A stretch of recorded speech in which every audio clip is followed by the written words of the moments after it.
واضح لنا الصلوات اللهم صل على محمد وآل محمد.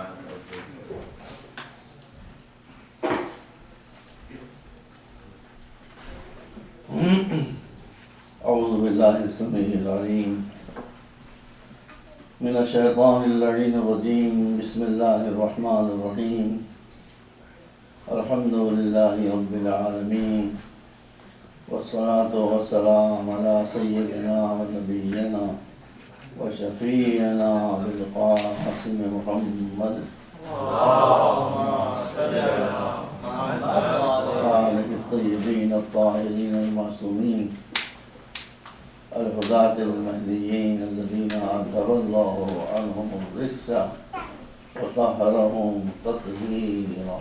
اللهم صل على محمد وآل محمد. أما بعد قال الله سبحانه تبارك وتعالى وهو أصدق الصادقين يمنون عليك أن أسلموا قل لا تمنوا علي إسلامكم بل الله يمن عليكم أن هداكم للإيمان إن كنتم مؤمنين. صلى محمد وعلى اللهم صل على محمد وآل محمد. برادران عزیز،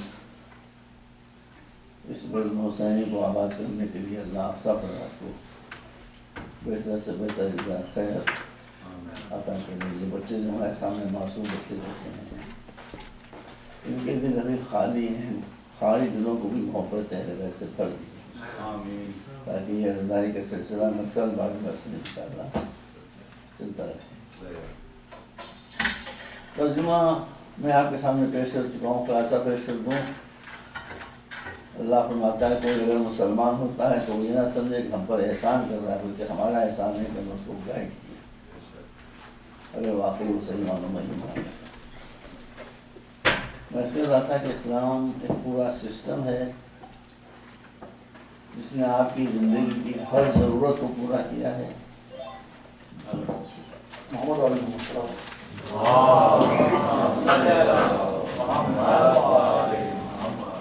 جس نے زندگی کی ہر ضرورت کی تو آپ بہت دیر ہو رہے بھائی جب پانی میں تھوڑا سا یہ تھوڑی یہ اس کی آواز ہے. اس کو تھوڑا وہاں کہاں سے کھینچ کر نہیں بیٹھا ہے. تھوڑا اس کو دور کر دینا. نہیں یہ تو ٹھیک ہے، یہ بہت تیز بول رہا ہے چھوٹی یہ طریقہ میں سے لکھنے میں کسی آواز اس نہیں ہے. تو اسلام آپ کی مشکلوں کو بڑھانے کے لیے نہیں آیا ہے، آپ کی مشکلوں کو آسان کرنے کے لیے، آپ کو دنیا میں عزت دلانے کے لیے آیا ہے، آپ کو دنیا میں مقام دلانے کے لیے آیا ہے. اور کیا لیکن جو میں نے کیا آپ کے سامنے کہ ریچولس ہمارے لیے بہت ضروری ہیں، لیکن اگر وہ ہم نے غلطی کی جو سنی اللہ کے درجے کے قرآن ہمارے لیے کافی ہے تو صحیح نہیں. ریچولس ہوں مگر اس کے ساتھ ساتھ دین جو کردار جو کریکٹر آپ میں دیکھنا چاہتا ہے وہ کریکٹر بھی بہت ضروری ہے. آپ کے ریچول سے دین نہیں پھیلے گا، آپ کے کریکٹر سے دین پھیل جائے گا. صلوات محمد اللهم صل على محمد وآل محمد. اسی ذیل میں آپ کے سامنے کچھ باتیں کرنا چاہتا تھا لیکن بہت کم بتا سکا. آپ کو ایک اشارہ کر دوں بس. اسلام وہ دین ہے جو میں آپ سامنے عرض کیا کہ سب سے بڑا جرم، سب سے بڑا کرائم یہ ہے کہ آپ کسی کو مار ڈالیں، چاہے وہ ہندو ہو، چاہے مسلمان ہو، چاہے شیعہ ہو، چاہے سنی ہو، چاہے کافر ہو، چاہے بے دین ہو. ہر آدمی کی سیکورٹی آف لائف ہے اسلام. اسلام بالکل، میں مسلمانوں کی بات نہیں کر رہا ہوں، اس وقت کوئی بھی قوم اسلام سے اتنا دور نہیں ہے جتنے مسلمان اسلام سے دور ہیں. ہماری بہتری ہے وہ سیدھے کہتے ہیں کہ ہم مسلمان نہیں ہیں، ہم دوسرا نیا مال لے کے آئے ہیں.